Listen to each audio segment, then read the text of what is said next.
دریائے راوی کے مشرقی کنارے پر آباد جدید ثقافتی، سیاسی اور معاشی مرکز کے حوالے سے جانا جانے والا ایک تاریخی شہر لاہور کہلاتا ہے۔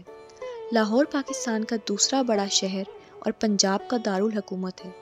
اس شہر کو زندہ دلوں کا شہر اور پاکستان کا دل بھی کہا جاتا ہے۔ بلا شبہ یہ کہنا غلط نہیں کہ جس طرح لاہور پاکستان کا دل ہے، اسی طرح لاہور کا دل ہزاروں برس کی تاریخ رکھنے والا اندرون شہر ہے۔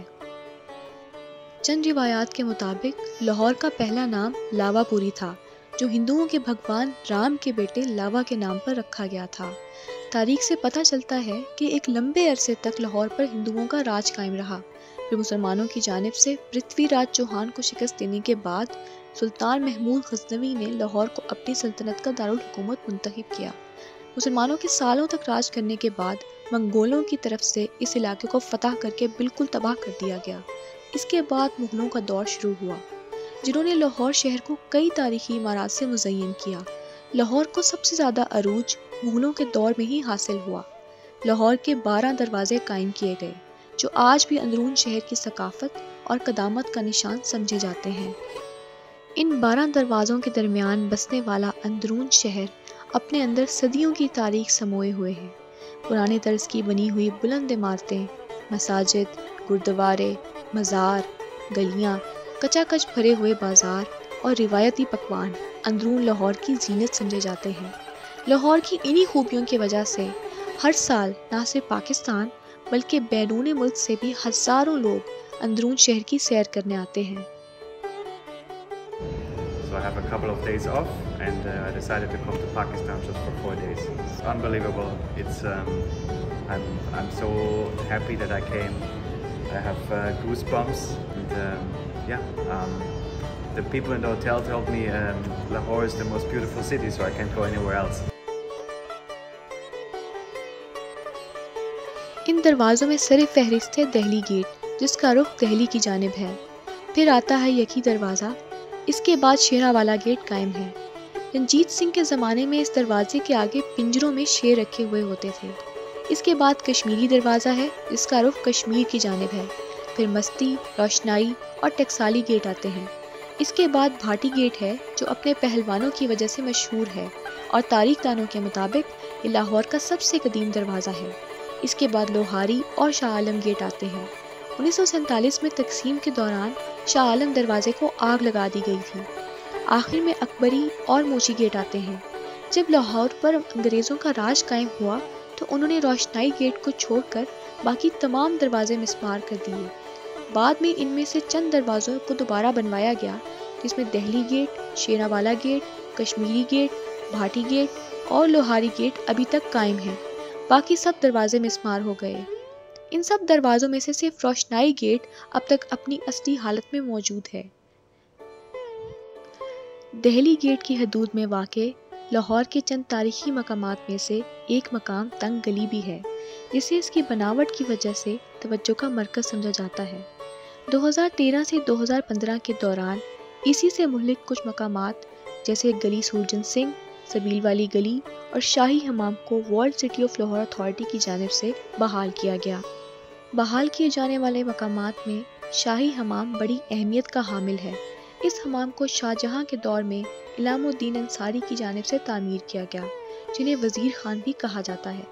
مسجد وزیر خان میں داخل ہونے سے پہلے شاہی مہمانوں کے نہانے اور تازہ دم ہونے کے لیے اس حمام کو تعمیر کیا گیا۔ شاہی حمام جو ہے نا 1634 شاہ جہاں نے بلڈ کروایا تھا کہ یہ شاہی مہمانوں کے لیے اور پبلک کے لیے حمام تھا۔ اس کے اندر 21 حمام تھے، 8 حمام اس کے ٹھنڈے سے، 8 گرم سے، 5 اسٹیم بات۔ تو مغلوں کے بعد سکھوں نے کچھ ایسا حمام کے طور پہ اس کو استعمال کیا، بعد میں اس کو توڑ پھوڑ کے جو ٹپ تھے، ٹینک سے، فارس سب کچھ اس کا اتار لیا گیا۔ تو جب برٹش پیریڈ آیا تو انہیں دیکھیں کہ بلڈنگ بڑی خوبصورت ہے، جن حماموں کی فرسہ ان کو گرا دیا گیا تھا، جو بچ گئی ان کو اچھی طریقے سے صاف کر کے پہلی عدالتوں نے اس کے اندر لگائی۔ جب ان کی اپنی کمیونیشن بن گئی وہاں شفٹ ہو گئے، جہاں انہوں نے پرائمری اسکول کھولے جو کہ مسلم اور ہندو ٹیچر اکٹھے پڑھایا کرتے۔ پارٹیشن کے بعد سے ایم سی پرائمری اسکول رہا۔ جب 1999 میں شہباز شریف نے دیکھا اسے خالی کروایا، خالی کروانے کے بعد ایل ڈی او کے 2 سال کے لیے ٹائم وقت شارٹ ہونے کی وجہ سے انہوں نے اس کے ایک ماربل لگا دیا گیا۔ اب 2013 میں جب ناروے نے امبیسی اسلام آباد نے پڑھنے کی پھر آگاہ کا سرور والوں نے آگاہ کا والوں نے پھر اس پہ سروے کے بعد اس کی ڈگنگ کی گئی. جب ڈگنگ کی گئی تو اس کی یہ نیچرل حمام نکالی گئی. دہلی دروازے کے داخلی راستے پر میڈیا اینڈ انفارمیشن سینٹر کے نام سے ایک ڈپارٹمنٹ بھی قائم ہے، جس کا مقصد لاہور کے تاریخی مقامات کی بحالی اور اندرون شہر میں سیاحت کو فروغ دینا ہے. پرووائڈ کرتے ہیں one city of Lahore authority سے. ہم یہاں پہ ٹورزم کو پروموٹ کر رہے ہیں کہ ہماری جو ڈپارٹمنٹ ہے اس نے Delhi gate to Lahore fort یہ 1 کلومیٹر کی ٹریل ہے جسے ریسٹور کیا ہے. آپ آؤٹ سائڈ وال سٹی دیکھیں گے آپ کو اوپن پورٹ اوپن وائرس ملیں گی، بٹ یہ ماڈل ایریا میں ہم نے اس ایریا میں under ground storm water sewerage system water supply electricity provide completely under ground کر دی گئی ہے. اس کے علاوہ اس ٹریل کے اوپر آپ کو کیونکہ یہ شاہی گزرگاہ ہے، کیونکہ دہلی گیٹ سے ہمارا ٹور اسٹارٹ ہوتا ہے وائٹ کال دہلی کے because is facing to Delhi. تو 400 ایئرس بیک جو شاہی مہمان آتے تھے تو وہ تھرو دہلی گیٹ انٹر ہوتے تھے. جو مہمان تھے وہ شاہی حمام چلے جاتے تھے جسے رائل باتھ اور وزیر خان کا حمام کہتے ہیں، وہاں پہ جاتے تھے. پھر سرائے وزیر خان میں رکتے تھے، پھر وزیر خان مسجد میں نماز ادا کرنے کے بعد وہ لاہور فورٹ میں ایمپر سے ملنے چلے جاتے تھے. تو یہ وال سٹی نے ایک ماڈل ایریا بنایا اور یہاں پہ ٹورسٹ آتے ہیں اور ہم ان کو ایف گائیڈ پرووائڈ کرتے ہیں اور ان کو بلا شبہ شہر لاہور قدیم ثقافت اور تاریخ کا عمدہ نمونہ ہے، اور ایک اندازے کے مطابق لاہور میں 22,000 سے زیادہ گھر قدیم فن تعمیر کی عکاسی کرتے ہیں.